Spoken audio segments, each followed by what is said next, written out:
नमस्कार, बहुत स्वागत है आप सभी का। मैं हूं आपके साथ नैना यादव, लेकर हाजिर हूं हमारा खास शो। पाकिस्तान अब टूटने के कगार पर है। जी हां, शहबाज मुनीर ट्रंप के हाथ में पाकिस्तान का सौदा करने में जुटे, तो वहीं दूसरी तरफ पाक सिविल वॉर की मुहाने पर आ खड़ा हुआ है। जी हां, ऐसा हम क्यों कह रहे हैं? दरअसल पीओके गिलगित बाल्टिस्तान के बाद अब पाकिस्तान की सड़कों पर आए दिन विद्रोह की आवाज सुनाई देती है। हालात इतने ज्यादा खराब, इतने ज्यादा बदतर हो चुके हैं कि मुनीर की जान सांसत में है। एक तरफ तहरीक लब्बैक ने विद्रोह का बिगुल फूंक रखा है, तो वहीं दूसरी तरफ अफगानिस्तान ने मुनीर की सेना को धो डाला। जी हां, बिल्कुल धो डाला। हालात बिगड़ते हुए नजर आए। पाक की पुलिस और सेना गोलियों से जवाब देने लगी और पाकिस्तान के खिलाफ अब दो फ्रंट ओपन हो चुके हैं। एक तरफ बॉर्डर पर अफगान हुंकार भरता है, तो घर के अंदर यानी पाकिस्तान के अंदर तहरीक लब्बैक, लाहौर, इस्लामाबाद और रावलपिंडी में अब लगातार यहां पर अब विद्रोह की आवाज सुनाई देने लगी है। आप समझिए, पाक में शहबाज सरकार वर्सेस तहरीक लब्बैक की तस्वीर नजर आती है। अब ये सब आमने सामने आ गए हैं, जिसकी वजह से लाहौर में फायरिंग हुई, 11 लोगों की मौत हो गई। ये वारदात 10 अक्टूबर को हुई, जब पुलिस और टीएलपी के बीच में हिंसक झड़पें होना शुरू हो गई। दरअसल प्रदर्शनकारियों को इस्लामाबाद में घुसने से रोका गया, जिसके बाद में टीएलपी भड़क गया। अब तहरीक लब्बैक पाकिस्तान फिलिस्तीन के समर्थक रैली निकाल रहे थे और तभी इसी बीच नतीजा वही हुआ जिसका डर था। पाक पुलिस ने उन प्रदर्शनकारियों पर अंधाधुंध गोलियां चलानी शुरू कर दी। पाकिस्तान में ये बवाल उस वक्त मचा है जब फिलिस्तीन के मुद्दे पर मुनीर शहबाज ने ट्रंप के शांति प्रस्ताव को समर्थन दे दिया और इसके बाद में पाक में गाजा शांति समझौते पर बवाल मचना शुरू हो गया। टीएलपी ने आरोप लगाया कि शरीफ सरकार यूएस के सामने झुक गई है। दावा किया कि फिलिस्तीन के मुद्दे पर पाक ने अपनी आवाम को धोखा दिया है। साथ ही ये भी कहा कि यूएस समर्थित शांति योजना का समर्थन करना गलत है। इसी के खिलाफ कट्टरपंथी मुसलमान शांति समझौते से खफा हो गए हैं। अब ये भी आपको बताते हैं कि आखिर तहरीक लब्बैक पाकिस्तान क्या है, और ये जानकारी मैं आपको बता दूं। दरअसल 2015 में तहरीक लब्बैक पाकिस्तान बना। मौलाना खादिम हुसैन रिजवी इसके संस्थापक हैं। तहरीक लब्बैक कट्टरपंथी संगठन है। 2020 में मौलाना साद रिजवी इसके मुखिया चुने गए थे। वहीं ईश निंदा कानून में जमकर बदलाव का विरोध इसकी तरफ से किया जाता रहा है। 2021 में फ्रांस के खिलाफ एक बड़ा प्रोटेस्ट तहरीक लब्बैक पाकिस्तान की तरफ से किया गया। वहीं 2021 में बाकायदा इस संगठन पर प्रतिबंध भी लगा दिया गया, लेकिन इसके बाद में समझौते के बाद में इस प्रतिबंध को हटा दिया गया। अब आप इसको इस रूप में समझिए, किस तरह से पाकिस्तान की मुश्किलें चारों तरफ से बढ़ती नजर आती हैं। जैसा मैंने आपको बताया, सीमा पर एक तरफ अफगानिस्तान चुनौती बनकर अब पाकिस्तान के सामने है, तो वहीं अगर पाकिस्तान के अंदरूनी इलाकों की बात करें तो देखिए जरा यहाँ पर इन तस्वीरों के जरिए समझिए पाकिस्तान कैसे एक अलग तरह की सिविल वॉर यानी कि गृह युद्ध की आग में झुलसता हुआ नजर आता है। खूनी बगावत पर अब पाकिस्तान में एक अलग तस्वीर नजर आती है। यहाँ पर आगे अफगानी पठान नजर आते हैं और पीछे है तहरीक जवान, और यही पूरी तरह से मुश्किलें बढ़ाते हुए नजर आती हैं। अब मैं आपको 4 तस्वीरें दिखा रही हूँ। मुनीर की पाक के कट्टर मुसलमान क्या जान ले लेंगे, जिस तरह से तस्वीर अभी नजर आती है। देखिए 4 तस्वीरें। पहली तस्वीर यहाँ पर सड़कों पर जब प्रदर्शनकारी मौजूद थे, तो यहाँ पर पाकिस्तान की पुलिस और पाकिस्तान की सेना सड़कों पर उतर आई। देखिए दूसरी तस्वीर में भी ऐसे ही हालात आपको यहाँ पर नजर आ रहे हैं, किस तरह से सड़कों पर लोगों का हुजूम नजर आता है। तीसरी तस्वीर में हाथों में बैनर पोस्टर लेकर लोग सड़कों पर हैं। आंसू गैस के गोले पाकिस्तान की सेना की तरफ से छोड़े गए। चौथी तस्वीर में यहाँ पर प्रदर्शनकारी और पाक पुलिस आमने सामने हैं। पाकिस्तान में आखिर हो क्या रहा है, ये तस्वीरें हम आपको दिखा रहे हैं और इसके जरिए हालात को समझिए। ये पाकिस्तान के मुख्य इलाकों की तस्वीर है। इसके अलावा चाहे बात पीओके की हो, चाहे बात बाल्टिस्तान की हो, रावलपिंडी लगातार ऐसे ही हम देखते रहे विद्रोह की आग में झुलसते रहे हैं। इसीलिए कई बड़े सवाल खड़े होते हैं। बड़े सवाल, क्या पाकिस्तान में शहबाज सरकार का काउंटडाउन शुरू हो गया है? क्या जल्द ही पाकिस्तान के कई और टुकड़े होने वाले हैं? अपने आप में यह भी बड़ा सवाल है। शहबाज और मुनीर के रवैये से पाक की आवाम क्या परेशान है? ये वो तमाम बड़े सवाल हैं जो अब लोगों के जहन में खड़े हो रहे हैं। मेरे साथ में खास मेहमानों का जो पैनल है वो जुड़ रहे हैं, आइए आपको जल्दी से उनसे मिलवा देती हूँ। मेरे साथ में इस दौरान रक्षा विशेषज्ञ retired air vice marshal OP Tiwari ji जुड़ रखे हैं, रिटायर्ड कर्नल संजीव मलिक जी बतौर रक्षा विशेषज्ञ मेरे साथ में जुड़ रखे हैं, पाकिस्तान से मोहसिन रजा खान वरिष्ठ पत्रकार इस दौरान मेरे साथ में जुड़ रखे हैं, जल्दी PMLN की नेता पाकिस्तान से ही हमारे साथ में जुड़ेंगी उज़मा करदार, उनका भी मैं रुख करूंगी। आप सभी का इस चर्चा में बहुत बहुत स्वागत है। मैं सबसे पहले शुरुआत मोहसिन रजा खान जी आप ही से समझने की कोशिश कर रही हूँ, जरा आप ही एक बार बताइएगा कि यहाँ पे अभी क्या स्थिति है, अभी क्या अपडेट्स है वहां पे?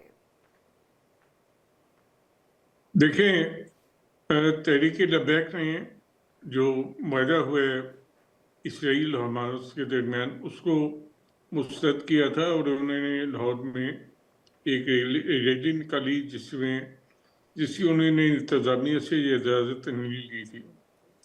उस रैली के दरमियान उनका लॉ इन्फोर्सिंग एजेंसी के साथ झगड़ा हुआ और उसमें कुछ उनका दावा है कि कैजुअल्टी हुई है, लेकिन अभी तक सरकारी तौर पर नहीं बताया गया। लेकिन इसके अलावा हुकूमती मौक़िफ़ है कि उन्होंने काफ़ी पुरतशद्दुद वाक़यात किए, पुलिस एहलकारों को उन्होंने अगवा किया, पुलिस एहलकारों को मारा और एक पुलिस एहलकार के मरने की भी इत्तला है।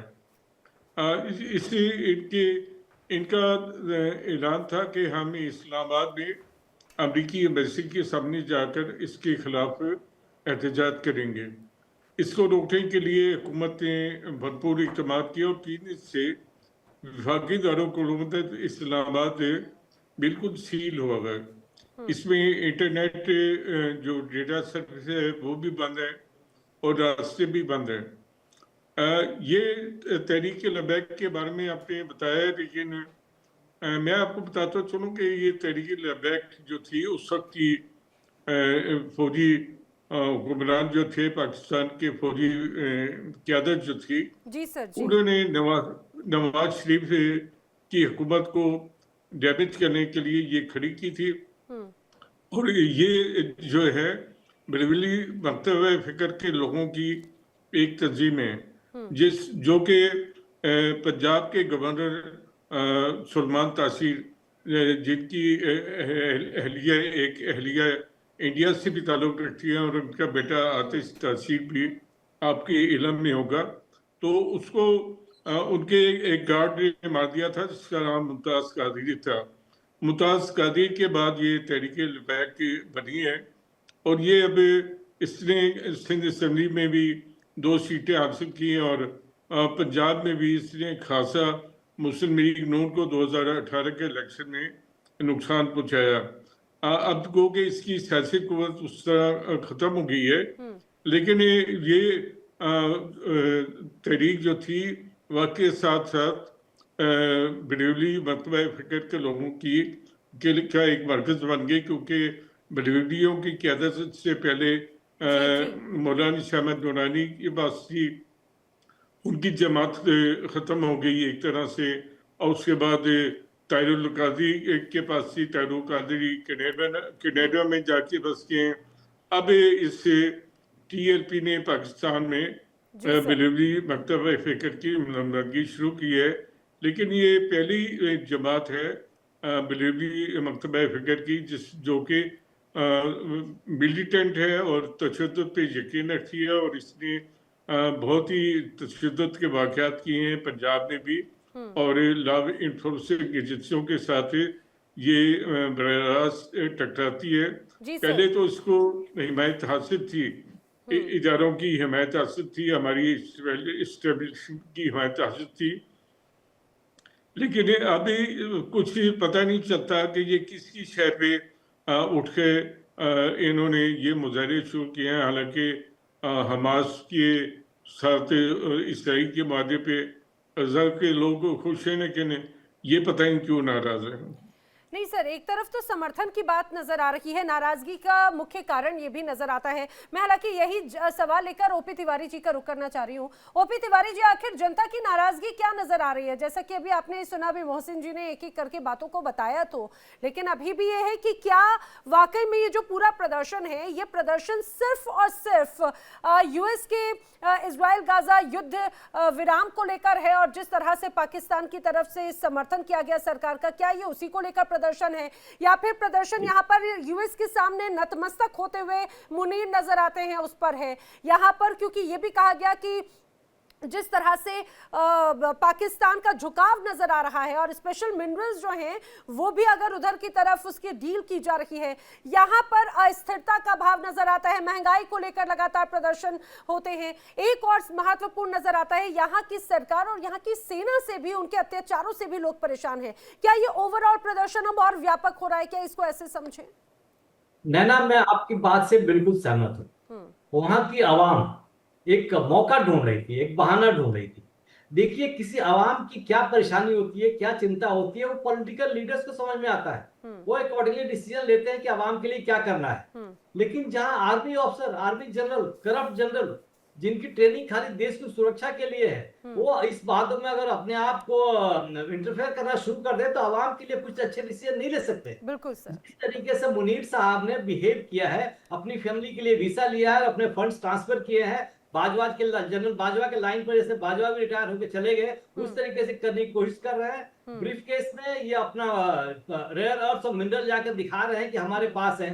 ये एक बेचने का तरीका हो गया। ये तो पाकिस्तान को बेच रहे हैं। पाकिस्तान की हालत तो वैसे ही काफी खराब होगी। मैडम वो ये एग्री करेंगे कि देखिए, पाकिस्तान की इकोनॉमी जो है, बैंक सर्विसेज जो है, किसी बाहर के विदेशों के कंट्रोल में है, एयरपोर्ट्स भी किसी और के कंट्रोल में है। तो पाकिस्तान की तो आवाम ये सब देखे जा रही थी। लेकिन परेशानी सिर्फ आवाम के लिए यही थी कि पाकिस्तान की जो आर्मी है, उसकी स्ट्रेंथ पॉपुलेशन के वर्सेज विश्व में सबसे ज्यादा है, 20%। तो स्ट्रेंथ आर्मी की इतनी ज्यादा है कि वो लोगों को कंट्रोल कर सकती थी। लेकिन गोल कब तक बर्दाश्त करेंगे?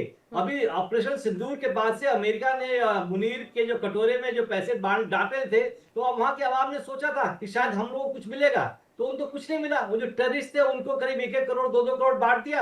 अब बाकी इक्विपमेंट्स, आर्मामेंट्स पाकिस्तान चाइना से खरीदा और अमेरिका से खरीदा, पैसे वहां चले गए। तो आवाम की हालत तो वैसी ही रह गई जैसे पहले थी। तो अभी तो एक बहाना था। देखिए, समय दूर नहीं है जब पाकिस्तान आर्मी में एक बहुत बड़ा अनरेस्ट होगा, बिकॉज वहां के जवान और जूनियर ऑफिसर सीनियर जनरल से बहुत ही नाखुश हैं। तो सीनियर जनरल किसी पाकिस्तान के लिए काम नहीं करते, बल्कि अपने लिए, स्वार्थ के लिए। ये देखा है आपने, जैसे अफगानिस्तान ने थोड़ा अटैक किया, वो जवान वहां से भाग लिए। जवान लड़ते हैं, उनका मोराल कैसे हाई होता है जब वो देश के लिए लड़ते हैं, उन अफसरों के लिए लड़ते हैं, उन जवानों के लिए लड़ते हैं जिनके ऊपर उनको पूरा विश्वास है कि देश हित में काम करेंगे। लेकिन मुनीर तो देश का कंट्रोल लेके और देश बेचने की कोशिश कर रहा है। तो ये एक बहाना था। पूरी हालत आ गई। समय दूर नहीं है जब पाकिस्तान सीरिया की जैसे 4-5 भाग को बटेगा, बलूचिस्तान वो कंट्रोल करेंगे, खैबर पख्तूनख्वा अफगानिस्तान के पास जाएगा, और सिंध पंजाब, खाली पंजाब बचेगा, उसको कहेंगे पाकिस्तान ऑक्युपाइड पंजाब। ये जो तरीका है 1953 से पाकिस्तान आर्मी ने जिस तरीके से पॉलिटिकल इंटरफेरेंस किया हुआ है, जिस तरीके से जो एक अच्छा काम कर रहे थे इमरान खान जी, उनको अमेरिका कहने पर, जैसे कहने पर उनको जेल में बंद कर दिया है। लेकिन उस समय भी लोग आए थे। कमांडो, उनके कोर कमांडर के घर में उन्होंने आग लगाई थी, लेकिन उनको दबा दिया गया। अब मौका है। अब मुनीर के बस का कुछ भी नहीं है, कुछ भी नहीं है। अब आएंगे, इनको जाना पड़ेगा, नहीं तो पाकिस्तान की और हमारे हित में भी नहीं है। मुनीर को यहाँ रहना हमारे हित में भी नहीं है। जिस तरीके से अफगानिस्तान बॉर्डर पर पाकिस्तान आर्मी कमजोर पड़ रही है, हो सकता है इनकी जो स्ट्राइक कोर है जो कश्मीर में है, उसको शिफ्ट करना पड़ेगा। 2600 किलोमीटर का बॉर्डर है इनका अफगानिस्तान के साथ, इसको कंट्रोल करके बचाने के लिए बहुत कोशिश करनी पड़ेगी। उस्मा करदार जी भी मेरे साथ में पाकिस्तान से पीएमएलएन की नेता जुड़ चुकी हैं। उस्मा जी, जैसा अभी ओपी तिवारी जी को आपने सुना, उन्होंने बड़ी बातें कही है कि जिस तरह से अभी पिछले कुछ वक्त से विद्रोह की आग अलग अलग स्तर पर नजर आती है, अब अलग अलग खंड खंड होता हुआ नजर आता है। क्या वहां की सरकार अब स्थिति को कंट्रोल करने में नाकाफी नजर आ रही है क्या? और गृह युद्ध अब छिड़ चुका है क्या पाकिस्तान में? जी, बहुत शुक्रिया आपने मुझे इनवाइट किया। मैं कई दफा आप लोगों को देख के ना मुझे बहुत सिंपथाइज करने को दिल करता है। आप लोगों के पास लगता है कि कुछ करने को है नहीं, और आपको अपने मसाइल जो हैं वो इतने ज्यादा उलझ गए हैं कि आपने अटेंशन डाइवर्ट करने के लिए आपकी जो हुकूमत है वो हर वक्त आपको पाकिस्तान के खिलाफ प्रोपेगेंडा पे लगाए रखते हैं। अच्छा। अब प्रॉब्लम यह है कि जो ऑपरेशन सिंदूर हुआ था उसमें आपने इतनी इबरतनाक शिकस्त पाकिस्तान ने आपको दी अरे कि आप उस्मा दुनिया जी, में कहीं मुंह दिखाने के ऑपरेशन काबिल नहीं रहे। सिंदूर को हुए बहुत वक्त हो गया, जरा आगे बढ़िए। ऑपरेशन जी, सिंदूर बिल्कुल की आगे बढ़े। हकीकत पूरी दुनिया अब देख आप- चुकी है। दिक्कत आपको- दरअसल पता है क्या है, आज पाकिस्तान के हालात उस्मा जी यहाँ पर ऐसे इसलिए नजर आते हैं क्योंकि आप लोग आगे बढ़ना नहीं चाहते हमेशा। हमारे अभी हालात भी आप देखिए, अल्हम्दुलिल्लाह, आप भारत से हमारे- जाने कितना पीछे, हमारे फिर भी आपको हालात लगता है इस वक्त- भारत के पास में क्या वाकई में इस तरह की चीजों के लिए वक्त है? नहीं, लेकिन आप पड़ोसी मुल्क के हैं, हमें अपनों की जरा चिंता रहती है। आप भले माने या ना माने, हम इंसानियत को मानते हैं। बोलिए। आप देखें ना, प्रॉब्लम ये है कि आप अपने जो 30 से 40 सेशनिस्ट वो मूवमेंट्स चल रही हैं इंडिया में, आप उन पे तो गौर करते नहीं है। 40, हमें हमारे पास डोसियर्स हैं जिसमें अच्छा। हमारे पास सबूत है कि रॉ और इंडियन एजेंट जो हैं वो मुलव्वस हैं, चाहे वो अफगानिस्तान की तरफ से टीटीपी को वो फैसिलिटेट कर रहे हैं, उनकी प्रॉक्सीज बने हुए हैं, चाहे वो कलभूषण के फॉर्म में बलूचिस्तान में पकड़े गए, चाहे वो जाफर एक्सप्रेस के पीछे वो हैं, उन्होंने ये यानी सबसे बड़ा एक्सपोर्ट करने वाला मुल्क टेररिज्म को इस वक्त इंडिया है। अच्छा। और हमारे जो इंटरनल अफेयर्स हैं वो बखूबी हमें पता है हमने क्या करना है। कोई हमारी जो रियासत है या हमारी जो एस्टैब्लिशमेंट है वो किसी को भी आम लोगों की जिंदगी से खेलने का बिल्कुल वो इजाजत नहीं देगी। और अगर कोई जलसा जुलूस जो है जो काबू से बाहर होने की कोशिश किसी ने की तो उसके ऊपर 144 लागू होगा, क्योंकि बाकी जो दुनिया बस रही है ना उनके भी उतने ही हकूक हैं जितने इन लोगों के हैं। राइट ऑफ डेमोक्रेसी तो है, लेकिन आप बाकी लोगों को डिस्टर्ब नहीं कर सकते। और आई थिंक इंडिया ने जो हाल किया हुआ कश्मीर में, हम कम से कम ये हमारा सिर्फ एक लिमिटेड एक रिस्पांस होता है रियासत में बाकी लोगों के हकूक को मद्देनजर रखते हुए। हाँ, आपने तो कश्मीर को इतना बड़ा जेल बनाया हुआ है, जो है सरकार का होने नहीं देती ना, वहाँ की सेना सरकार का इन्वॉल्वमेंट होने नहीं देती। बार बार आप लोग जम्मू कश्मीर का एक तरह से रोना रोते हैं और आप लोगों को आप लोग दिन में सपने देखते हैं। मैं बार बार एक बात कहती हूँ जी, सिर्फ आपने नहीं कही और लोग भी बार बार पाकिस्तान से इलेक्शन नहीं कराते हैं। मैं कहती हूँ कि देखिए, आप हिंदुस्तान में अभी हाल ही में G20 हुआ, G20 समिट हुआ, सुनिए उसमें दुनिया भर से अलग अलग लोग आए, इन्फ्लुएंसर्स आए, वहाँ के अलग अलग सरकार के, दुनिया के अलग अलग सरकारों के नेता आए और बाकायदा G20 समिट के दौरान श्रीनगर में G20 हुआ और उन्होंने पूरा कश्मीर घूमा। आप भी पीओके में करवा दीजिए, वहाँ की हकीकत दिखा दीजिए। तो वहाँ आने नहीं देते, आप किसी फॉरेन ऑब्जर्वर को वहां पे आने नहीं देते हैं। आपने सबका दाखला बंद किया। मुझे लगता है कि शायद अभी इंटरनेट की भी दिक्कत होती होगी पाकिस्तान में, शायद आप वो भी नहीं पढ़ पाती होंगी। मैडम, वहां पे फॉरेन इन्वेस्टमेंट्स हो रहे हैं, वहां पर लोगों को रोजगार के लिए अब वहां पर एम्स खुल रहा है, आईआईटी की पूरी प्रिपरेशन है, आईआईएम की प्रिपरेशन है, वहां पर सेल्फ हेल्प ग्रुप्स किस रूप में मजबूत हो रहे हैं, वो हर रूप से आर्थिक मजबूत हो रहे हैं। आप पीओके सुनिए, 7 लाख फौज वहां से वापस बुला लें। अगर आप समझते हैं हर चीज बड़ी सही जा रही है तो फिर अपनी फौज को क्यों बिठाया है, उसको वापस बुलाएं। हमें आप पे भरोसा नहीं है ना, आप तो यही चाहती हैं, आप यही चाहती हैं संजीव मलिक जी। अब उस्मा जी की बात को लेकर वो बोले पाकिस्तान, खासतौर से कह रही हिंदुस्तान को अपनी सेना को यहाँ से हटा देना चाहिए जम्मू कश्मीर से। मुझे पता है कि भाई हमें भरोसा नहीं है ना पाकिस्तान पे, हर बार भरोसा किया, 75 में किया, 91 में किया और उसके बाद में भी हर बार भरोसे के बाद में स्थिति रही है। संजीव मलिक जी, बार बार देखिए अपना घर संभलता नहीं है, बार बार जम्मू कश्मीर का जिक्र होता रहता है। नैना, थैंक यू वेरी मच। मैं पाकिस्तान पे क्या कमेंट करूं, इतनी ज्यादा कॉम्प्लेक्सिटी इस टाइम डेवलप है। देखिए, मैम जो कह रही हैं ठीक है, वो अपने फैंटेसी वर्ल्ड में रहने के लिए आजाद है। पाकिस्तान नॉर्थ से साउथ यानी खैबर पख्तूनख्वा से लेके जो हमारा इन्होंने जमीन हथियाई हुई है पीओके से लेके और नीचे तक, ये मुझे ये दिख रहा है मैम कि अगले कुछ सालों में ये पूरा जलने के लिए तैयार बैठा है। इसके रीजन है, ऐसा नहीं है कि मैं आर्गुमेंट से सिर्फ आर्गुमेंट करने के लिए कह रहा हूं।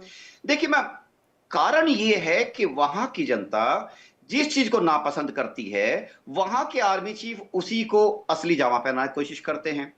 प्राइम मिनिस्टर की वहां पे कोई औकात नहीं है। औकात मतलब इसे थोड़ा सा डेरिवेटिव वर्ड हो जाता है, बट उनकी कोई वैल्यू नहीं है वहां पे कि वो अपनी आर्मी के खिलाफ कुछ जाए। मैम, इमरान खान आए थे, इमरान खान का बहुत अच्छा सपोर्ट पाकिस्तान में था, और इमरान खान को जहां हम जानते हैं कि वो थोड़ा कुछ करना चाहते थे पाकिस्तान के लिए, उसको इंप्रूव भी करना चाहते थे, लेकिन जिस दिन उन्होंने आर्मी के खिलाफ बोलना शुरू किया उस दिन उनका फेट सील हो चुका था।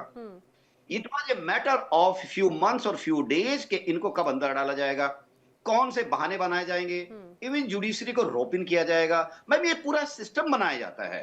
देखिए, आर्मी को, चूंकि वहां पे सबसे पावरफुल आर्मी है, और लेट मी टेल यू, उसको मैं ज्यादा आगे नहीं खींच के ये कहना चाहता हूं कि जब तक वहां पर बेसिस कट्टरवाद है, और कट्टरवाद तो वहां 80 साल से चल रहा है, जब से ये अलग हुए हमसे, जब तक कट्टरवाद बुनियाद है तब तक सोसाइटी का भला नहीं हो सकता। इनकी सोसाइटी में जब तक लिबरलिज्म थोड़ा सा नहीं आएगा, विचारों में, को एग्जिस्टेंस में, अपने पड़ोसियों के साथ आपने आपके बर्ताव, फॉरेन पॉलिसी में, तब तक मैम संभव नहीं है सुधार। कारण ही है, जैसे टीटीपी इन्होंने पाला, टीटीपी को पैदा किया, टीटीपी के अंदर एम्बिशंस जगाई, और टीटीपी को भारत के खिलाफ इस्तेमाल करना चाहा। एक वक्त आप जा आया जब टीटी की एम्बिशंस इतनी ज्यादा हो गई कि उन्होंने इनकी लाइन को टो करने से मना कर दिया, उनको फाइनेंसिस उनके बंद कर दिए, आर्मी ने उनकी ऑक्सीजन सप्लाई कट करने की कोशिश की। तो क्या हुआ, वो जाके तालिबान से मिल गए। और आपको एक पता होगा, ये बड़ी सोशल सर्किल में छोड़ दीजिए, लेकिन बड़े रिलायबल माध्यम से बात है कि there is something called oath of loyalty between TTP and Taliban. एक दूसरे को सपोर्ट करने की उन्होंने कसमें खाई हुई है इनफॉर्मली, और इसके लिए ना ही तो बलूचिस्तान, ना ही इनका नॉर्थ वेस्ट का रीजन, और ना ही इनका टीटीपी, ना ही तालिबान, ये अलग नहीं है मैम। ये सब एक सिंक में होकर काम कर रहे हैं, और ये उस चीज को अंजाम दे रहे हैं क्योंकि इनका सबका टारगेट पाकिस्तानी आर्मी है। पाकिस्तानी आर्मी ने वहां के आवाम के लिए किया क्या है मैम? दो पार्ट में बताऊंगा। अभी मैम का मैं वो भी जवाब दूंगा, वो कर ले कि आप अपनी वहां से आर्मी को हटाइए। पाकिस्तान की आर्मी एक मैं ये कहता हूं एक किराए की आर्मी का है। उसको आप टास्क दीजिए, पैसा दीजिए, वो आपके पीछे पीछे चल देंगे। अभी इन्होंने हुती के खिलाफ, देखिए सऊदी लड़ना नहीं चाहता है, सऊदी के पास पैसा है, सऊदी पैसा फेंकता है, तमाशा देखता है। इन्होंने 25-30 हजार अपनी फौज कमिट कर दी वहां हुती के खिलाफ। अच्छा है, हुती और सऊदी अरब में 36 का आंकड़ा है। अच्छा है, हुती वहां पर लड़ेंगे, पाकिस्तान के खिलाफ फौज उनके साथ लड़ेगी, और सऊदी अरब का काम आसान होएगा। इसी तरह से अब आता हूं इंडियन आर्मी पे। Ma'am, Indian army thoroughly professionally organisation है, रातों में अपने बाशिंदों के साथ खड़ी रहती है, और एक मीटर 2-2 मीटर बर्फ के अंदर लोगों को निकालती है, और कोई भी नेशनल कैलेमिटी आ जाए हर जगह खड़ी रहती है। इंडियन आर्मी ही थी जो दुश्मन, जो देश हमारे खिलाफ दुश्मनी के लेवल का काम कर रहा है, यानी तुर्की के खिलाफ जब कुछ आया तो हम सबसे पहले वहां लैंड करने वाले थे, और हमने ह्यूमैनिटेरियन के लिए वो संदेश दिया कि पूरी दुनिया में सराहा गया, सिर्फ तुर्की के। जैसे ही मौका आया वो आपके साथ खड़े होते। हम समझते हैं आपका उम्मा का उस मसला है, और ये धार्मिक जो धर्मान्यता है उसका मसला है। जब तक आप इस कट्टरवाद को नहीं छोड़ेंगे, अपनी सोसाइटी में टॉलरेंस नहीं लाएंगे, और लोगों को इंक्लूसिवली शामिल नहीं करेंगे अपनी सिस्टम के अंदर, मैम ये बढ़ता चलेगा। Ujjwal ma'am, with all due regards to you, please, हम चाहते हैं कि पाकिस्तान की सोसाइटी में सुधार आए, और वो लोग वहां के पार्टिसिपेट करें सिस्टम के अंदर। क्या पाकिस्तान आर्मी का क्या मतलब है फैक्ट्रीज रन करने का? पाकिस्तान आर्मी का क्या मतलब है रेवेन्यू सिस्टम के अंदर घुसने का? पाकिस्तान आर्मी का क्या मतलब है वहां पे नहर के ठेके देने का, उनको क्लीन करने का? मैम, ये सब चीजें देखिए, ये सिविल एडमिनिस्ट्रेशन को शोभा देती है, और आपका सिविल एडमिनिस्ट्रेशन जिस दिन मजबूत हो जाएगा, आपकी आर्मी थोड़ी डाउन होएगी, आपके यहाँ बैलेंसेस आ जाएंगे। और आपके यहाँ जब तक डेमोक्रेसी नहीं आएगी, मैम आपको कौन सपोर्ट कर रहे हैं? दो टाइप के कंट्री आपको सपोर्ट कर रहे हैं। एक वो कंट्री है जो आपका इस्तेमाल करना चाहते हो और आप खुशी खुशी इस्तेमाल हो रहे हो। दूसरे वो कंट्री हैं जो आपसे जुड़ते हैं धर्म की वजह से। आपका धर्म अच्छी बात है, रखिए उसको, आपका धर्म आपके लिए मजबूती होना चाहिए, स्ट्रेंथ होना चाहिए। लेकिन आपने जो एक बात कही कट्टरवाद की, आपको लग रहा है कि अभी इस दौरान जो यहाँ पर स्थिति नजर आ रही है वो कट्टरवाद की वजह से ऐसी स्थिति है, या फिर पॉलिटिकली लोगों में एक इनसिक्योरिटी है और अविश्वास जो है वो खासतौर से नजर आता है? मैम, ये दोनों बातें हैं, दोनों बातें हैं। पहली बात तो देखिए, वहां के जो फील्ड मार्शल है वो पाकिस्तान के जो अमेरिका में जाके वो क्या कमिट करके आए हैं हमको नहीं पता, पर हम एक एनालाइज कर सकते हैं, विश्लेषण कर सकते हैं। वो अब वो काम कर रहे हैं जो पाकिस्तान की आवाम को पसंद नहीं है।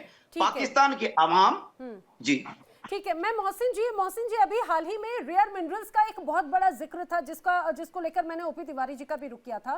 रेयर मिनरल्स की जो डील हुई है डोनाल्ड ट्रंप के साथ में पाकिस्तान के चीफ की तरफ से, क्या ये भी एक बहुत बड़ा रीजन आपको नजर आता है? क्योंकि लोगों में नाराजगी है, यहाँ पर बार बार यही सवाल खड़े हो रहे हैं कि भाई क्या पाकिस्तान को बेचना चाहते हैं क्या यहाँ पे अब मुनीर और उनकी पूरी टीम?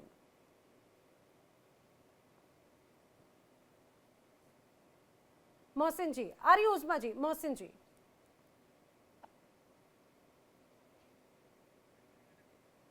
मुझे लग रहा है मोहसिन सर तक आवाज नहीं पहुंच रही। उस्मा जी को ऑडियो अप करना जब तक।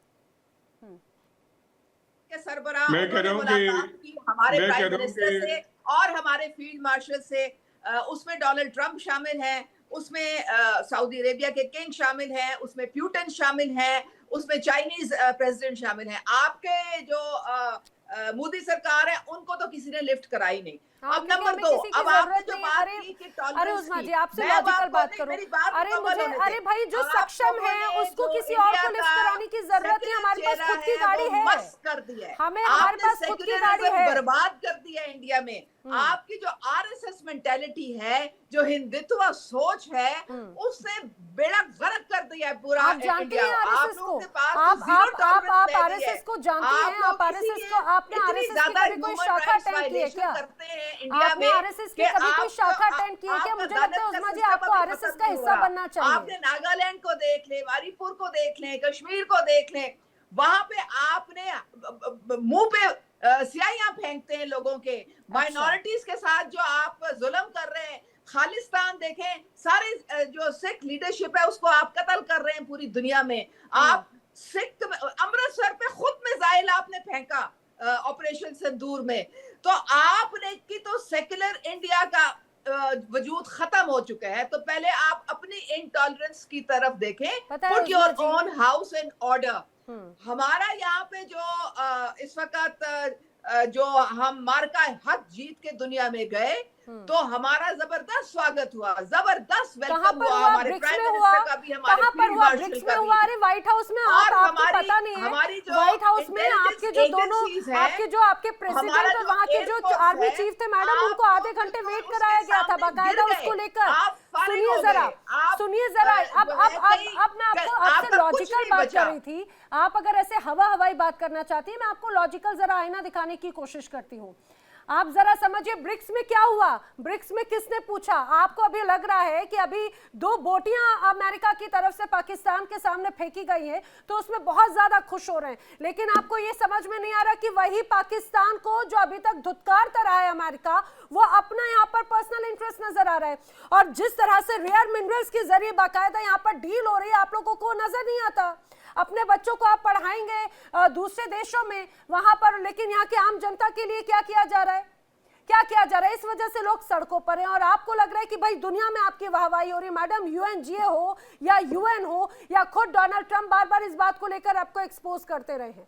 तिवारी जी की बात से थोड़ा मैं हमदर्दी रखता हूं मैडम से, बिकॉज वो जिस पार्टी की है उस पार्टी की तरफ से पार्टी की भाषा नहीं बोल रही है। इनकी परेशानी ये है कि इनके ऊपर एक ऐसी फोर्स लगी हुई है, एक ऐसी फोर्स पीछे से लगी हुई है जिसकी बस मजबूरी, बस सच बोलना में इनको बहुत शर्म आ रही है, डर के मारे नहीं बोल पा रही है। इनके साथ हमें हमदर्दी अवश्य करनी पड़ेगी, बिकॉज एक ऐसी फोर्स है जो उनके रूलिंग लीडर्स है, इवन अपोजिशन लीडर्स है, किसी की भी हिम्मत नहीं पड़ेगी कुछ बोल सके। नहीं ओपी तिवारी जी, यहाँ पर तो मुझे लगता है कि पाकिस्तान के नेताओं ने ना कुछ बातें रट ली हैं, ठीक है, और उसी के इर्द गिर्द ही बोलना है, उसी के इर्द गिर्द ही बोलना है, उसके अलावा और कोई चश्मा नजर ही नहीं आता।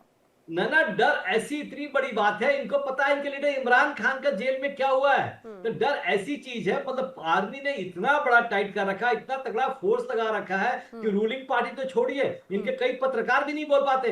अभी देखिए इन्होंने पाकिस्तान में क्या किया, मैं थोड़ा बहुत इतिहास मलिक साहब अच्छा बता भी रहे थे, बता देता हूँ। देखिए ये बलूचिस्तान है, खैबर पख्तूनख्वा पाकिस्तान का पार्ट नहीं था, इनके पास रिसोर्सेज थे। मैडम आप लोगों ने इनके रिसोर्सेज यूज किए, इनका शोषण किया, तभी तो लोग सड़क पर आए। समय दूर दूर नहीं है, समय दूर नहीं है जब खैबर पख्तूनख्वा के जवान होंगे, बलूचिस्तान के जवान होंगे या करप्ट जनरल के सामने आएंगे। आप लोग की तो हिम्मत ही नहीं पड़ी उनकी बोलने की। बाजवा ने क्या किया, रिटायरमेंट के बाद कितना पैसा लेके वहां चला गया। आपके जनरल्स क्या कर रहे हैं? हम भी एयरफोर्स इंडिया के जनरल्स बैठे हुए हैं, हमारे पास तो नहीं है कि पैसा लेके बाहर चले जाए। लेकिन ये आप समझिए कि पाकिस्तान को निचोड़ के ये लोग बाहर लेके जा रहे हैं। एयरफील्ड्स बिक गए हैं, पूरी इकोनॉमी बाहर के कंट्रोल में है, आटा ढंग से नहीं मिल रहा। आपको कश्मीर नजर आ रहा है। बिल्कुल सोचिए, आप जितना क्रिटिसाइज करेंगे हम उतना सीखेंगे, लेकिन हम आपकी भाषा सुन के लोगों को पता चल पा रहा होगा, हंसी भी आ रही होगी कि क्या हुआ है। तिवारी जी, वैसे मुझे लगता है कि खासतौर से इंडिया पाकिस्तान का कंपैरिजन तो दूर दूर तक नजर नहीं आता, लेकिन चर्चा इसीलिए क्योंकि पड़ोसी मुल्क और पड़ोसी को बदला नहीं जा सकता। सेंट्री बंद करेंगे, हम हटा लेंगे वहां से।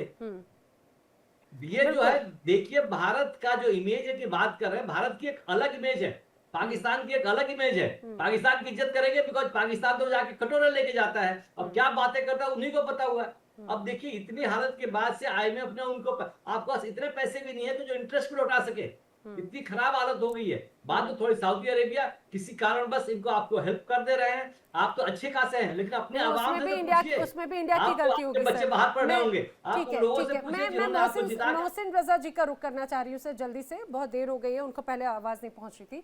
मोहसिन जी, आपको मेरी अगर आवाज पहुंच पा रही हो तो प्लीज जरा इस बात को समझाने की कोशिश कीजिएगा, ये मौजूदा स्थिति, इसका कोई समाधान अंत नजर आता है क्या? क्योंकि वही बात है, हमने देखा है चारों तरफ इंटरनेशनल पर जो पड़ोसी मुल्क हैं पाकिस्तान की, उनसे अपनी एक अलग तरह की तनाव है, चाहे बात इंडियन बॉर्डर की तरफ हो, चाहे बात अफगानिस्तान बॉर्डर पर हो। इंडिया तो फिर भी बहुत चीजों को कंट्रोल करता है और ये रहता है कि जब आक्रमण होता है तो उसका रिटेलिएशन होता है, लेकिन अफगानिस्तान मुसीबत एक तरह से बना हुआ है। दूसरी तरफ अंदरूनी स्तर पर ही कई इलाकों में चिंता का विषय है, ऊपर से रेयर मिनरल्स वाला जो मुद्दा है वो लगातार अब बढ़ता हुआ नजर आता है। क्या ये आने वाले वक्त में सरकारों के लिए चिंता और बढ़ा सकता है पाकिस्तान में? ऐसा लगता है कि शायद आप स्विट्जरलैंड में बैठी हैं और यहाँ इंडिया में सब अच्छा है और यहाँ कश्मीर में या जनूबी पंजाब में कोई तहरीक नहीं चल रही, आपको सब अच्छा नजर आ रहा है। बताए कि मिनरल्स से आपको क्या तकलीफ है? अगर पाकिस्तान के मिनरल्स हैं, पाकिस्तान उसके लिए काम कर रहा है तो आपको तकलीफ है। आप बिल्कुल शुरू हो गई है, पाकिस्तान की खुशहाली आपको देखी नहीं जाती। आपको मार पड़ी थी 10 मई को, आप खाते जमा रखे कि वो आसिम मुनीर ने आपका बंदोबस्त किया था और आसिम मुनीर और शहबाज शरीफ जो है आलमी सतह पे वो राब्ते कर रहे हैं और पाकिस्तान की मिनरल्स और तरक्की के बारे में बात कर रहे हैं। आप ऐसी बातें करते हैं जैसे आप बड़े दूध के धुले हैं। आपने मुसलमानों के खिलाफ जो काम किए हुए मुझे लग रहा था कि आप जमीनी स्तर के जर्नलिस्ट हैं, मुझे लग रहा था कि आप बहुत सेंसिबल वे में जरूर चीजों को चर्चा करेंगे, लेकिन आप भी हवा या इस तरह की बातें करेंगे मुसलमानों के खिलाफ इंडिया की जमीन तंगी हुई है। आपको तो शर्म आनी चाहिए ऐसी बातें करते हुए। तिवारी जी ऐसे भाषण दे रहे हैं जैसे ये तो दूध के धुले हैं, ये बंदर में बैठे हुए हैं और इनके पास सब अच्छा है। कुछ बातें करते हुए आदमी को शर्म नहीं करनी चाहिए कि आपके मुल्क में मुसलमानों के साथ, दिलत के साथ और दीगर अक़लीतों के साथ जो सलूक हो रहा है, आपको नजर नहीं आता? क्या सलूक हो रहा है? आइए जरा आप इंडिया आइए, आप इंडिया आइए, आपको लेकर चलेंगे हम जो मुस्लिम बहुल इलाके हैं। आप बार-बार अगर ये बार-बार एक प्रोपेगेंडा चलाने की कोशिश होती है, कोई जुल्म नहीं है सर। अगर तीसरी बार कोई सरकार और बहुमत के साथ नजर आती है, वो भी तब आप जो मुस्लिम बहुल इलाकों की बात करें, जो बहुसंख्या कोई अल्पसंख्यक सबके लिए किस रूप में सबको पैरेलली अगर सारे अधिकार मिलते हैं, उन्हें मुख्य धारा में लेकर आ रहे हैं और आप लोगों को बल्कि उनका विकास देखा नजर नहीं आता। क्यों? क्योंकि उनको भड़काने के मौके नहीं मिलते हैं पाकिस्तान को। और यही वजह है कि कश्मीर में आपको 7 लाख फौज रखनी पड़ी है। आपको अपने जो पंजाब के लोग थे उन्हें कनाडा में जाके कत्ल कर रहे हैं। आपको पता नहीं है आपके मुल्क में क्या हालात है? आप खामखा पाकिस्तान की हर वक्त आपको फिक्र रहती है और पाकिस्तान की मिनरल्स की फिक्र रहती है। आपको पता नहीं है कि कितने पैसे ईरानी और अंबानी ने राफेल ने कमाए हैं? आपको नहीं पता कि आपके यहाँ कन्वेंशन का क्या हाल है? अरे मोहसिन रजा जी, अगर आपको अडानी अंबानी ने पैसा कमाया, सुनिए अगर अडानी अंबानी ने पैसा कमाया तो भारत में विकास हुआ है ना, भारत में विकास करके कमाया है। आपके यहाँ तो आपके नेताओं ने खुद की जेबें भरी हैं। आप ये जरा देखिए, इंडिया चंद्रमा पर पहुंचा हुआ है, पाकिस्तान के हालात जरा देख लीजिए। अब वो पाकिस्तान अपने आपस में ही अपने नेताओं के खिलाफ इस तरह से अस्थिरता के मूड में ही पूरे समय नजर आते हैं। संजीव मलिक जी, बार बार मैं एक तरफ तो ये सिचुएशन की बात होती है, लेकिन मोहसिन रजा जी और मुझे लगता है उज़मा जी एक अलग तरह की, वही आपने कहा ना फैंटेसी वर्ल्ड में, वो फैंटेसी वर्ल्ड से बाहर नहीं निकलना चाहते, और कुछ नेताओं की फैंटेसी वर्ल्ड की वजह से ही पाकिस्तान आज इस रूप में जल रहा है। नैना, दो पॉइंट किस बात की नजर आ रही है सर? जी, टू द पॉइंट मैं दो बात करता हूं। देखिए, जब तक हम 80 साल का अगर पीछे से ज्यादा ना देखें, 80 साल की बात करें, दो जनरेशन आ चुकी है, दोनों जनरेशन ब्रेन वॉश्ड है। पूरी दुनिया को सिर्फ एक ही पढ़ाया जाता है कि दुनिया को बर्बाद कैसे करना है, तुम्हें यहाँ रहना ही नहीं है, ये दुनिया है नहीं तुम्हारे लिए, दुनिया कहीं और है। देख के मेरी बात सुनिए, जो दुनिया आपने देखी नहीं है, इस दुनिया को जीने का इनकी यहाँ शिक्षा नहीं है। दूसरी बात, इनका सिर्फ एक है, कश्मीर कश्मीर कश्मीर। मैम आइए, हमारे मेहमान बनिए, हम आपको लेकर चलते हैं कश्मीर में, हम आपको कश्मीर के वो दर्शन दिखाएंगे कि आपके पूरे विचार बदल जाएंगे। और जो पत्रकार महोदय है, मैं समझ सकता हूं, पत्रकार वो अच्छी निष्पक्ष से अपनी रिपोर्टिंग करते होंगे, पर उनके साथ भी मजबूरियां हैं, वो यहाँ सच नहीं बोल सकते। रही बात पाकिस्तान की, मुझे सच में अच्छा नहीं लग रहा है, पाकिस्तान गृह युद्ध से जो 2 स्टेप पहले थे वहां खड़ा है। आपके वो कहते हैं ना टग ऑफ वार, 2 तरफ की रस्सी नहीं है, 6 तरफ की रस्सी खिंची हुई है, चारों तरफ से। अच्छे में अगर हमारे पड़ोसी होते तो हम ये लड़ाइयां ना लड़ते। 71 में 71, 65, 48, हर बार हम जीत गए। अभी साहब बोल रहे थे कि 10 मई को, श्रीमान आप अपनी पहाड़ियों को जरा मुंह देखिए जाके, जिन पहाड़ियों के हमने टू द पॉइंट 1 फीट में हमने छेद किए हैं, जरा देखिए। और दर्द कहां हुआ उसका, पूरे ग्लोब में दर्द हुआ है और पूरी दुनिया जानती है। आप रहिए, खुश रहिए, अपने फैंटेसी वर्ल्ड में रहिए, हमें कोई एतराज नहीं है। आप अपनी चीजों को कितना भी बढ़ा चढ़ा के अपनी आवाम को कितना भी ब्रेन वॉश करे, आपका है।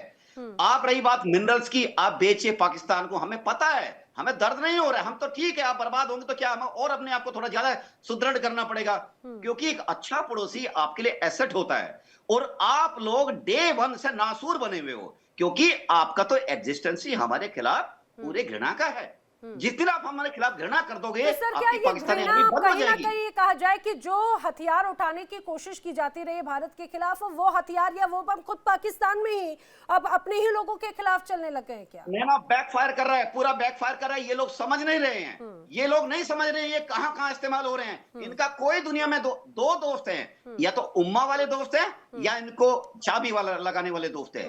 इनका ऐसा इस्तेमाल होगा, आप चिंता मत करिए। जो समझदार लोग हैं वो समझ रहे हैं कि वो जियो पॉलिटिकल नया अलाइनमेंट किधर जा रहा है, और ये पाकिस्तान वाले नहीं समझ रहे हैं, जो वहां के थिंक टैंक है, जैसे पत्रकार महोदय है, मैम है, वहां की जो पॉलिटिकल पार्टी के वो स्टेक होल्डर है, इनको समझ के अपनी पब्लिक को सही गाइड करना चाहिए। जिस दिन इमरान खान आएगा, let me tell you, Pakistani public उधर शिफ्ट हो जानी है पूरी की पूरी, आप लोगों को नया रास्ता मिलेगा। प्लीज आप अपने अंदर के घर को ठीक कीजिए, अपने जनरेशन को ठीक कीजिए, उनको धर्मांधता कट्टरपन से निकाल के रियल वर्ल्ड में आइए। अब इनका क्या इलाज है? ये कहते हैं कि आप चांद पे पहुंच गए तो हम क्या करें, हमारे तो झंडे में ही चांद है। बताओ इसका कौन लॉजिक है? कोई लॉजिक बनता है इस चीज का? ये लोग हर चीज में मस्त रहने वाले लोग हैं, खुश रहने वाले लोग हैं। शरीर पे बम बांध के उड़ा लेना इनको मंजूर है, लेकिन अपने पड़ोसी के साथ अच्छी रिश्ते रखना इनको मंजूर नहीं है, क्योंकि इनकी रोटी बंद हो जाएगी। और ये चंद जो परिवार लोग हैं ना, जो बैठे हैं वहां पे एसी में, पाकिस्तान की हालत देखिए, अगर मैं बहुत ज्यादा जाऊंगा तो बहुत लंबा हो जाएगा। वहां के लोगों की जो कठिनाइयां हैं चरम सीमा पर है। पॉलिटिकल नहीं सर, लेकिन अभी भी मैं बताऊं, अभी उज़मा जी का अगर मैं रुख करूंगी, उज़मा जी का माफ कीजिएगा, अभी मैं उज़मा जी का अगर रुख करूंगी तो वो बार बार वो ये नहीं कहेंगे कि हाँ भाई पाकिस्तान में यहाँ के लोगों की लाइफस्टाइल बाकी दुनिया के मुकाबले बहुत पिछड़ी हुई है। वो बात करेंगे भाई हम तो ठीक है, आप अपने इंडिया में देखो महिलाएं यहाँ पर क्यों आगे बढ़ रही हैं, यहाँ पर आप चांद पे क्यों पहुंच गए, यहाँ पर अगले मिशन की तरफ क्यों जा रहे हैं, आपने कोविड में इतने अच्छे से स्थिति कैसे कंट्रोल कर ली कि पूरी दुनिया में वाहवाही हो रही थी कि आपने स्थिति को कंट्रोल किया। हम तो अपनी तरफ की चीजों पर है, लेकिन उस्मा जी पहला कदम होता है नैना मैम, पहला कदम सुधार का होता है एक्सेप्टेंस कि yes it is my mistake. हमारे पास भी प्रॉब्लम्स हैं, we are fighting with them, we are finding the solution with them, but at the same time if the somebody trying to finger us, we will not spare। नहीं, लेकिन sir बात पे सिर्फ India के साथ में comparison, मुझे लगता है कंपैरिजन करना ठीक है, हर कोई आगे बढ़ना चाहता है उस्मा जी, लेकिन बात ये होती है कि जो बेस है पहले उसको सुधारना ही, उसको दुरुस्त करने की जरूरत है। मैं बिना कोई लाग लपेट या फिर ऐसी किसी भी भावना के साथ में मैं नॉर्मली ये जानना चाह रही हूँ कि आपको लग रहा है कि पाकिस्तान की ये स्थिति या फिर बलूचिस्तान पीओके रावलपिंडी में जो अभी स्थिति है, ये एक बड़ा विद्रोह आगे बढ़ता हुआ नजर आ रहा है, आने वाले वक्त में सिचुएशन और बढ़ेगी क्या? देखें, आप लोगों का दुख और दर्द मुझे समझ आता है। आप लोग बहुत तकलीफ में हैं, आप लोग बहुत तकलीफ में नजर आते हैं हमेशा। आप लोग बहुत तकलीफ में हैं क्योंकि साउथ एशिया में पाकिस्तान जो है अब एक रीजनल पावर बन के उभर आया है और पूरी दुनिया उसको एक्नॉलेज कर रही है, वेलकम कर रही है।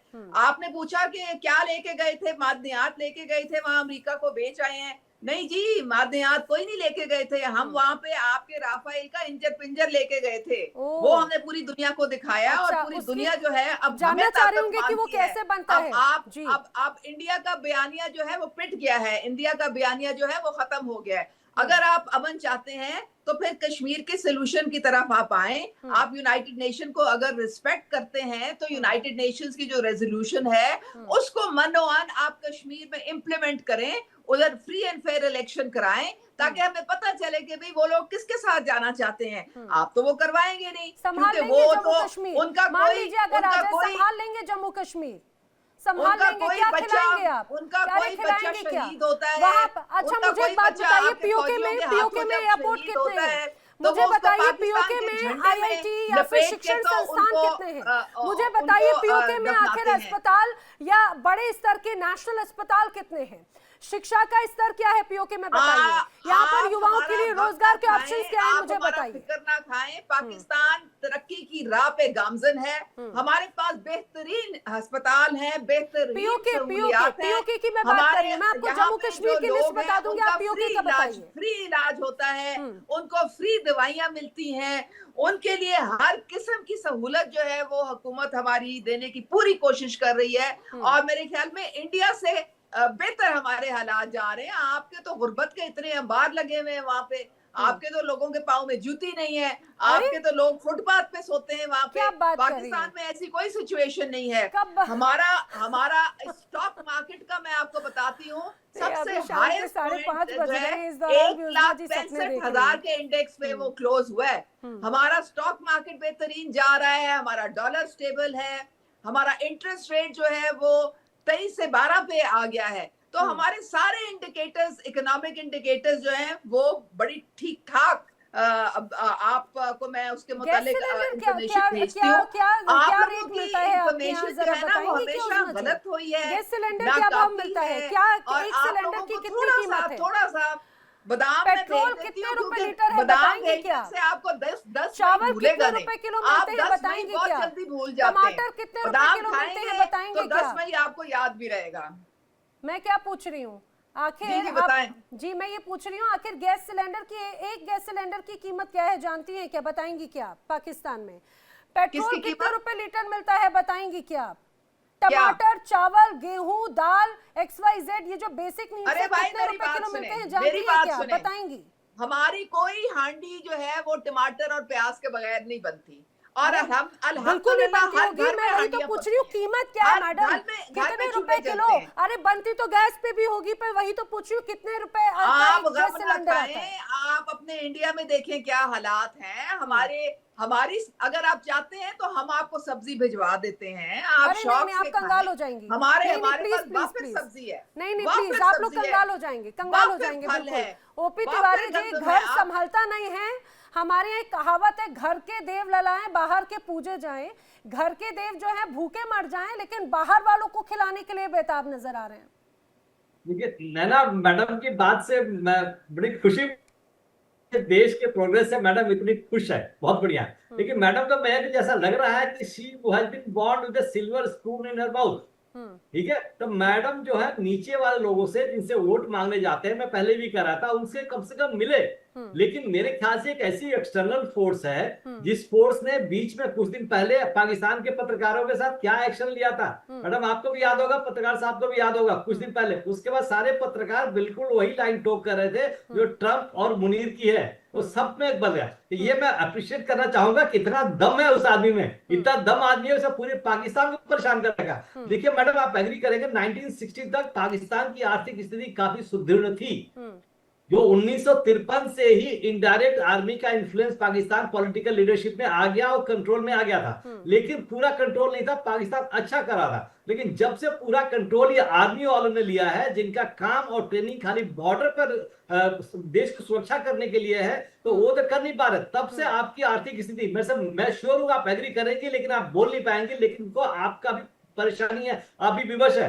अब जब से उनके कंट्रोल में आया है सब खत्म हो गया। अब आदमी क्या कितनी अनप्रोफेशनल आदमी है, लड़ाई लड़ना तो उनको आता ही नहीं। 48 में हारे, 65 में हारे, 71 में हारे, कारगिल में हारे, अभी हालत हुई। तो अब वो क्या कर रहे हैं, खेती करवा रहे हैं, आपकी सारी रेवेन्यू कर रहे हैं। और पाकिस्तान को पैसा कहां से मिलेगा, रेवेन्यू का जो डील कर रहे हैं आम मिनरल्स का, वो भी लीडर कर रहे हैं। आपके नेता क्या कर रहे हैं? तो आप लोग कहिए कि हम एक आदमी के कंट्रोल में हैं। एग्जाम्पल सेट है। मैं आपके टाइम में बाजवा साहब की बात करूंगा, जनरल बाजवा की, कितने पैसे लेके चले गए इंग्लैंड में, वहां सेटल हो गए। मुनीर भी यही करेंगे। अब देखिए समय दूर नहीं है, जब आप इंटरेक्ट करती होंगी, जो जूनियर ऑफिसर है वो इनसे पूछ रही है आपके जरूरत है। तो पाकिस्तान का मेन सरदर्द, मेन हेडेक आर्मी के सीनियर जनरल्स हैं। जब तक उनको आप टमाटर क्या भाव मिलते हैं, हांडी में रोज टमाटर तो डलते हैं, पर वो क्या भाव मिलते हैं और वो सबको नसीब होता भी है या नहीं होता है, वो भी तो कैसे पता चले। जैसा आप कह रहे हैं। और बार बार पीओके और अगर आप जम्मू कश्मीर का जिक्र करती हैं, अगर मैं आपको बेसिक अभी एक बार बता दूं ना, बीच में ऐसे एक आप ही के एक नेता को मैंने ऐसे एक्सपोज किया था, फैक्ट बताए थे तो उठ के चले गए थे, भाग के चले गए थे।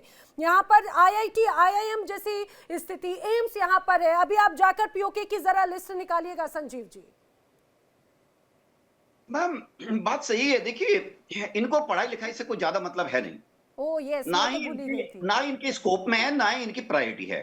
इनकी प्रायोरिटी एक ही है कि अपनी लोअर जो जनता है, सबकी प्रायोरिटी में नहीं है। नेताओं के जो बच्चे हैं वो तो अभी भी आपको बाहर मिल जाएंगे विदेशों की यूनिवर्सिटीज में पढ़ते हुए।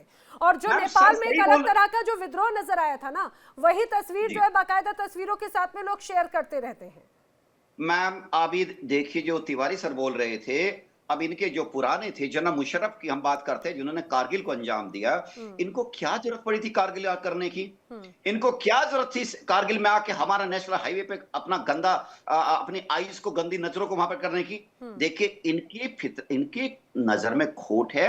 हमेशा से इनका काम एंटी इंडिया। मैं बार बार कहता हूं, जिस दिन ये एंटी इंडिया बंद कर देंगे, पाकिस्तान खत्म हो जाएगा, लिटरली बॉर्डर्स भी खत्म हो जाएंगे। लेट मी टेल यू, कारण यह है कि देखिए जनरल मुशर्रफ कहां पे जाके बसे मैम?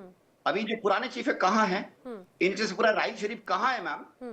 हर इनका आर्मी चीफ, उनके बच्चे, they are elite super elite class. मुझे लगता है सर ये इसका जवाब ना आप जो सवाल पूछ रहे हैं मोहसिन जी को ज्यादा अच्छे से पता होगा। मोहसिन जी, संजीव जी ने जो बात कही, आखिर कहां है ये सब?